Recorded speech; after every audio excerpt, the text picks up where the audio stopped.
பணிமனைகள், அரசு பேருந்துகள் என தமிழ்நாடு போக்குவரத்து கழகத்திற்கு சொந்தமான சொத்துகள் பல கோடி ரூபாய்க்கு வங்கிகளில் அடமானம் வைக்கப்பட்டிருக்கும் அதிர்ச்சி தகவல் தற்போது வெளிச்சத்திற்கு வந்துள்ளது.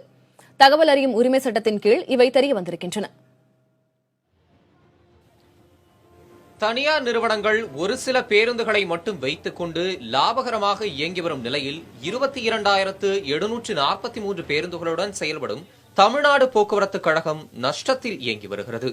இதன் உண்மை காரணத்தை தெரிந்து கொள்வதற்காக மதுரை நெல்பேட்டையைச் சேர்ந்த ஹக்கீம் என்பவர் தகவல் அறியும் உரிமை சட்டம் மூலம் விண்ணப்பித்தார். போக்குவரத்து கழகங்கள் மூலம் அவருக்கு கிடைத்த தகவல்கள் அதிர்ச்சியை ஏற்படுத்துவதாக உள்ளன.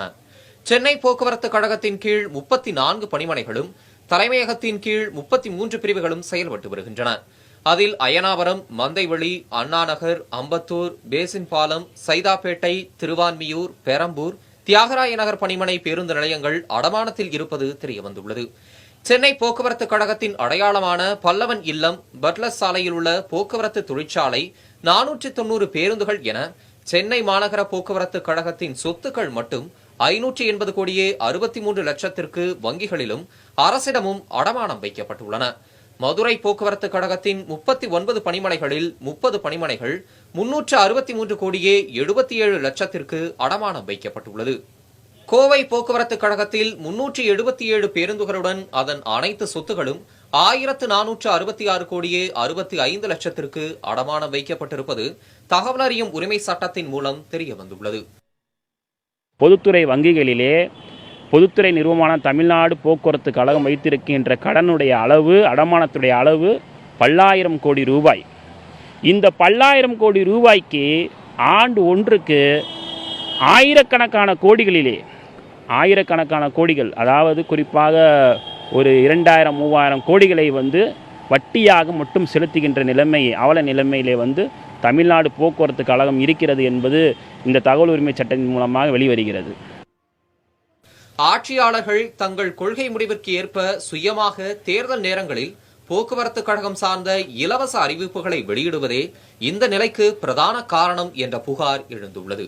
இலவச மற்றும் சலுகை பேருந்து அட்டைகள் மூலம் நாளொன்றுக்கு 55 லட்சம் பேர் அரசு பேருந்துகளில் பயணிப்பதாகவும் அதற்கான தொகையை அரசு கழகங்களுக்கு வழங்குவதில்லை என்றும் கூறப்படுகிறது. அரசு வாக்குறுதி அளித்திருக்கிறது.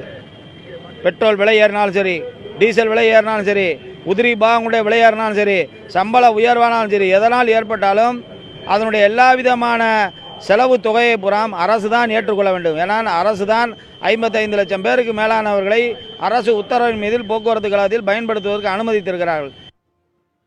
நிதி நெருக்கடியை சமாளிக்க அந்தந்த போக்குவரத்து மண்டலங்கள் தங்கள் சொத்துக்களை வங்கிகளில் அடமானம் வைப்பது தொடர்கதையாகிவிட்டதாக தொழிலாளர்கள் குற்றம் சாட்டுகின்றனர்.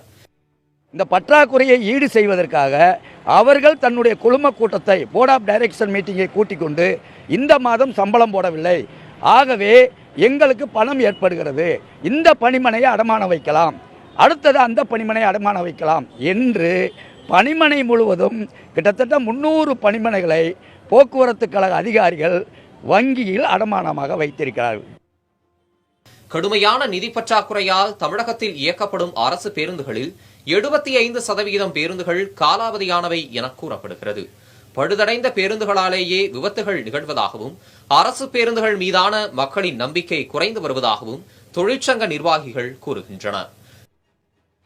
7 லட்சம் கிலோமீட்டர் ஓடியிருந்தால் அந்த பேருந்தினுடைய அந்த வயதை கடந்துவிட்டது என்று நிறுத்திவிட வேண்டும், அல்லது 6 ஆண்டுகள் தாண்டிவிட்டால் அந்த பேருந்து தன்னுடைய வயதை கடந்து விட்டது என்று நிறுத்திவிட்டு புது பேருந்துகளை வழித்தடங்களில் விட வேண்டும். அப்படி விடாத காரணத்தினால் 75% பாடாவதியான பேருந்துகளை விட்டு ஆங்காங்கு பழுதடைந்து நிற்பதால் பயணிகள் ஏறுவதற்கு அச்சப்படுகிறார்கள்.